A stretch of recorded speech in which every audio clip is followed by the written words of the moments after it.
जय श्री कृष्ण दोस्तों। मनुष्य जन्म लेता है तो कर्मानुसार उसकी मृत्यु तक कई तरह के ऋण, पाप और पुण्य उसका पीछा करते रहते हैं। हिंदू शास्त्रों में कहा गया है कि 3 तरह के ऋणों को चुकता कर देने से मनुष्य को बहुत से पाप और संकटों से छुटकारा मिल जाता है। हालांकि जो लोग इसमें विश्वास नहीं करते उनको भी जीवन के किसी न किसी मोड़ पर इसका भुगतान करना ही पड़ता है। आखिर ये ऋण होते कौन से हैं और यह कैसे उतरेंगे, यह भी जानना जरूरी होता है। तो दोस्तों, ये 3 ऋण हैं: देव ऋण, ऋषि ऋण और पितृ ऋण। कहीं कहीं पर ब्रह्म ऋण का भी उल्लेख मिलता है। इस तरह से ये ऋण 4 हो जाते हैं। इन 4 ऋणों को उतारना प्रत्येक हिंदू का कर्तव्य होना चाहिए। यह जीवन और अलग जीवन सुधारना हो तो इन ऋणों के महत्व को समझना जरूरी होता है। मनुष्य पशुओं से इसलिए अलग है क्योंकि उसके पास नैतिकता है, धर्म और विज्ञान की समझ है। जो व्यक्ति इसको नहीं मानता वह पशुवत है।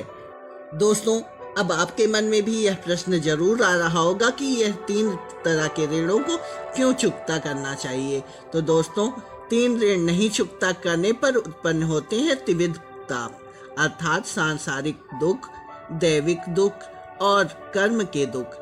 ऋणों को चुकता नहीं करने से उक्त प्रकार के दुख तो उत्पन्न होते ही हैं और इससे व्यक्ति के जीवन में पिता, पत्नी, पुत्र में से कोई एक सुख नहीं मिलता या तीनों से वह वंचित रह जाता है।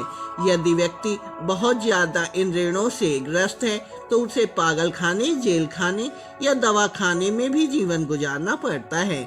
दोस्तों, अब यह प्रश्न उठता है कि त्रिविध ताप क्या है। सांसारिक दुख अर्थात आपको कोई भी जीव, प्रकृति, मनुष्य या शारीरिक मानसिक रोग कष्ट देंगे। दैविक दुख अर्थात आपको ऊपरी शक्तियों द्वारा कष्ट मिलेगा। कर्म का दुख अर्थात आपके पिछले जन्म के कर्म और इस जन्म के कर्म बुरे फल देंगे और आपका दुर्भाग्य बढ़ा देंगे। इन सभी से मुक्ति के लिए इन ऋणों को चुकता करना जरूरी होता है। ऋण को चुकता करने की शुरुआत ही संकटों से मुक्त होने की शुरुआत कही गई है। चलिए दोस्तों, अब हम लोग विस्तार से जानते हैं कि ये 3 तरह के ऋण होते क्या है। तो पहला है देव ऋण। माना जाता है कि देव ऋण भगवान विष्णु का है। यह ऋण उत्तम चरित्र रखते हुए दान और यज्ञ करने से चुकता होता है। जो लोग धर्म का अपमान करते हैं या धर्म के बारे में भ्रम फैलाते हैं, वेदों के विरुद्ध काम करते हैं, उनके ऊपर यह ऋण का दुष्प्रभाव डालने वाला सिद्ध होता है। इसका खास उपाय है प्रतिदिन सुबह और शाम संध्या वंदन करें। विष्णु, कृष्ण या हनुमान जी में से किसी एक के मंत्र, चालीसा पाठ या स्रोत से जप करें। सिर पर चंदन का तिलक लगाएं, उत्तम और स्वास्थ्य भोजन करें, धर्म का प्रचार प्रसार करें या धर्म के लिए दान दें। देवी देवताओं आदि का सम्मान कर उनको श्रद्धा पूर्वक नमन करें। किसी भी प्रकार से न धर्म का अपमान सहें और न करें।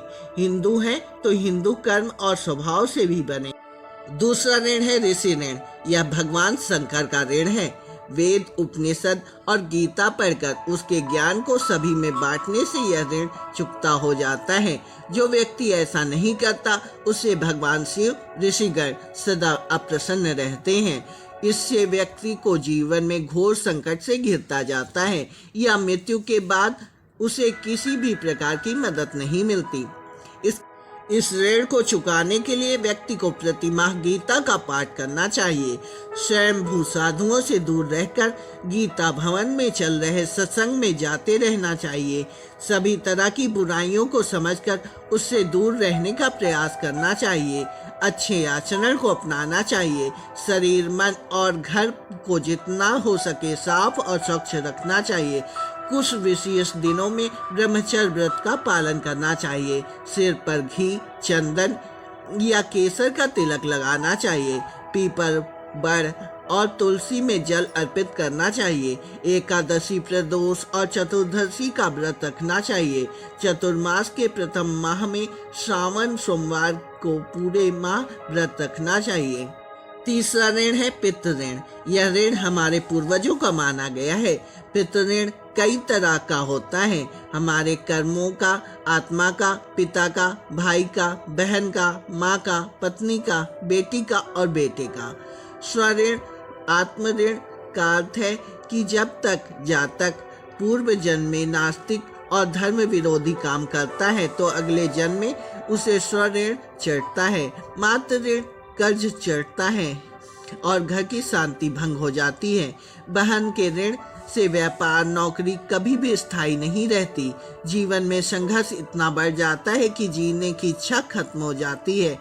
भाई के ऋण से हर तरह की सफलता मिलने के बाद भी अचानक सब कुछ तबाह हो जाता है। 28 से 36 वर्ष की आयु के बीच तमाम तरह की तकलीफ झेलनी पड़ती है।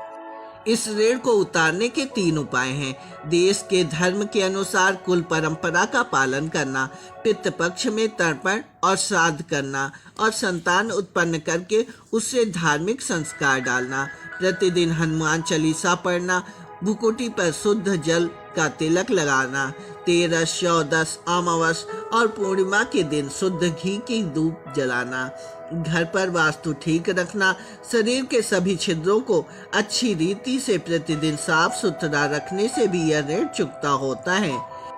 चौथा ऋण है ब्रह्म ऋण। पितृ ऋण के अलावा एक ब्रह्म ऋण भी होता है जिसे भी पितृ ऋण के अंतर्गत ही माना जाता है। ब्रह्म ऋण वह ऋण है जो हम पर ब्रह्मा का कर्ज है। ब्रह्मा जी और उनके पुत्रों ने हमें बनाया तो किसी भी प्रकार के भेदभाव, छुआछूत, जाति आदि में विभाजित करके नहीं बनाया। लेकिन पृथ्वी पर आने के बाद हमने उनके कुल को जातियों में बांट दिया, अपने ही भाइयों में विभाजित कर दिया। इसका परिणाम यह हुआ कि हमें युद्ध, हिंसा और अशांति को भोगना पड़ा और पड़ रहा है।